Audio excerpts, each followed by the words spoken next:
Hello everyone, hope you are well. I did a video on morality, and I said in that video that I would do a follow-up video on how to overcome unskillful habits.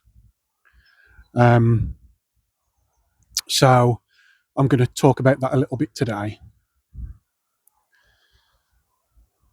Now, there are different methods to overcome different types of habits.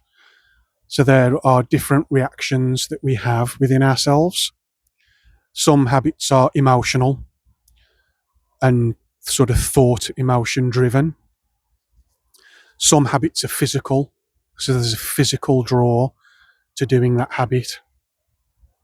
So I'm going to try and cover as much as I can, but I'm also going to try and keep it simple and practical. So we have a habit.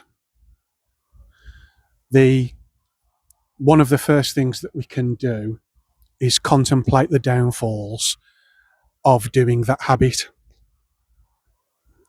So there's an unskillful habit that we have, and it could affect the relationship that we have with somebody, whether it be a partner, a sibling, a child.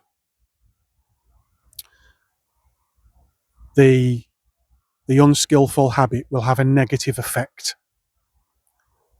or an upsetting effect, a detrimental effect to the relationship that you have with that person. So contemplate the downfalls of that habit. Think about what the potential result of that habit, or likely result of continuing to do that habit, will be if you continue to behave in the way that you're behaving. Now, the habit could be anything. It could be being prone to anger or frustration, and you take your anger and frustration out on those around you. It could be that you're addicted to drugs, and that you could end up in a terrible situation that will affect your loved ones if you don't stop. So the extremes of the habit, whether you consider the habit to be not too bad, or whether you consider the habit to be awful, will still have an effect on the people around you. So take time to contemplate the downfalls of that habit. Watch yourself do that habit. And as you think about more and more the ways that the habit will affect people, and you see that the negative effect it will have on your loved ones, hopefully you will start to see the habit that you're doing in a different light. And it won't be as attractive to do that habit anymore. That takes a lot of time and a lot of patience and a lot of contemplation, but it's one definitely worth doing. Another one is to apply the antidote to the unskillful habit. So this one is good for emotional reactions. Again, if you're prone to, say, anger or frustration, as an example, the antidote to that would to develop kindness and patience. So in any given situation, again, and you're going to see a theme with these videos, as you observe yourself and watch your conduct, you will see how often you are prone to anger, for example. Now you've discovered this habit, so you've discovered you're prone to anger. So then you need to apply mindfulness, right mindfulness, correct mindfulness to the situations that you engage yourself in. And you need to exert willpower, even if you feel that frustration, not to voice that frustration, and instead to find a little bit of patience within yourself. a little bit of kindness within yourself. Develop the antidote. Extremely difficult to do, but not impossible to do.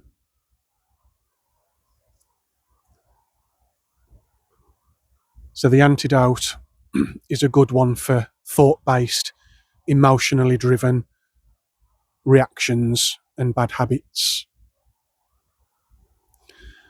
Another one is an extremely simple one, but possibly one of the most difficult ones to do, is you simply do not do the habit. You bear down, you tie yourself down, metaphorically speaking, and you just don't do it. Do not do it. Even if it's painful, even if the craving to do it is more than anything, or is as painful as anything you've ever felt, you simply do not do it. It takes a great amount of willpower to do it. Essentially, what you're doing is you're suppressing the desire.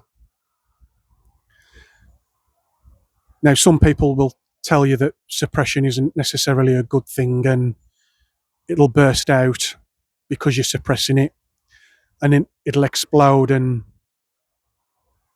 into a big ball of anger or whatever. But the bursting out element is essentially a failure of suppressing the desire to do the unskillful habit. So when you're suppressing, you need to observe at the same time. You need to watch it. And just as the thoughts will do eventually, you will see the desire start to dissolve. Just be with it. Don't judge it. Just be with it. And you will watch it disappear. And eventually it will. The desire to do that habit will go. And as you continue to do this over time, the desire will come up. You apply your willpower. You do not do it. You suppress the desire to do it. You watch it dissolve. And you keep doing that over and over again. And the first time you try it, it may take a couple of hours before the desire disperses. But eventually that time will get less and less. And eventually it'll be a second. It'll be a second in your mind. You'll think, oh, I'll do that bad habit. And then straight away, no, suppress, and it'll be gone, and you can carry on with your day. It takes hard work. None of these methods, whether it be contemplating the downfalls of the habit with other people or generally to yourself, so you've got contemplating the downfalls, you've got applying an antidote, and you've got willful suppression. None of these work without willpower. The interesting thing is that if you can overcome these habits using these methods and you increase your willpower, then the use of your will can be used for positive effects. So you will then have a willpower that you can channel into doing positive things like practicing present moment awareness, or spending more time on your meditation or your kung fu practice, whatever your cultivation method is. So just to recap, the methods of breaking unskillful habits are reflecting or contemplating the downfalls of the habit, applying the antidote to an unskillful emotional habit, and willful suppression, willful stopping of not doing the habit. As always, keep going. Don't give up. I wish you the very best of luck in your cultivation practice, and I'll see you on the next one.